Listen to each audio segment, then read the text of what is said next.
siguro may pangalan na ako nung nakita ko yung TF ko.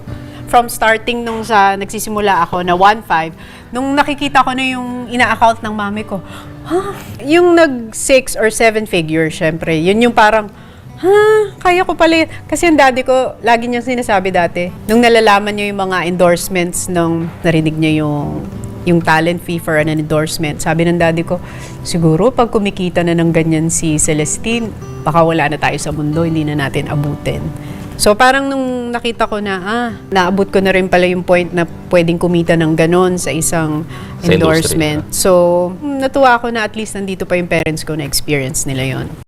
Bago Yung ako maging- houseboy, gano'n. Oo, mga ganyan. Pero girl ka talaga. Pero girl na talaga ako matagal Kahit na. nung kinuha kang boy, as a girl ka Girl, no? girl pa rin ako, pero yung mga trabaho, pang lalaki talaga. Junior sana ako. Ay. Kaya parang yung father ko, hindi niya matanggap na maging bakla pa. Ako naman, nagpapanggap ako na kunwari lalaki. Pero deep inside, babae din talaga ako.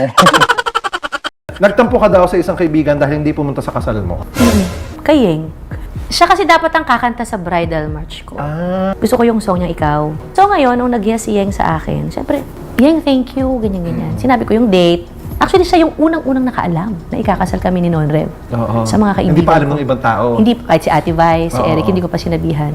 Kung kailan malapit na yung kasal, doon siya nagsabi sa akin na hindi siya pwede kasi meron siyang commitment. Oh my gosh. So, na-feel bad lang ako na parang, kaya kami nakagawa ni Sir Jonathan ng original song sa wedding namin ni Non Rev. Kami nagsulat noon.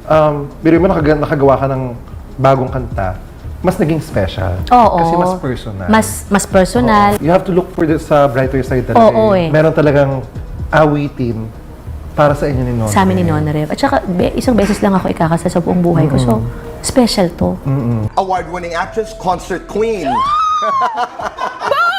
Box office movie or hit song? Box office movie. 40s era or 20s? 40s era. Social or jologs? Jologs. Cool mom, hot mama. Cool mom. Chill wife, clingy wife. Chill wife. Complete this. Love is... Love is never having to say you're sorry. Oh. No. No, love is unconditional. Love is unconditional. Sabi ni Ate Joy, wag wag daw kami wag papasok kami sa papasok sa Itbulaga. Antayin niyo yung go signal ko. Siguro may mga pag-uusap sila na hindi namin alam. So nag-iiyakan na kami. Ako, iyakin pa naman ako.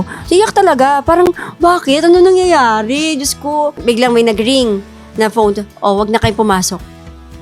Ang hirap nun. Kasi diba yung puso mo gustong sumayaw at kumembot sa Itbulaga. Pero, syempre, kailangan mo i-respeto yung manager mo. Kasi, kung wala si Miss Joy, Of course. hindi kami grupo. Ano ba yung age difference? 2 years? I'll say, hindi. Mga ano lang naman. 9. Anong 9? Ano? Sige na nga. Sige na nga. Ang intindi ko 5 eh. Sige. Higher. Let's leave it at that. Okay? Higher.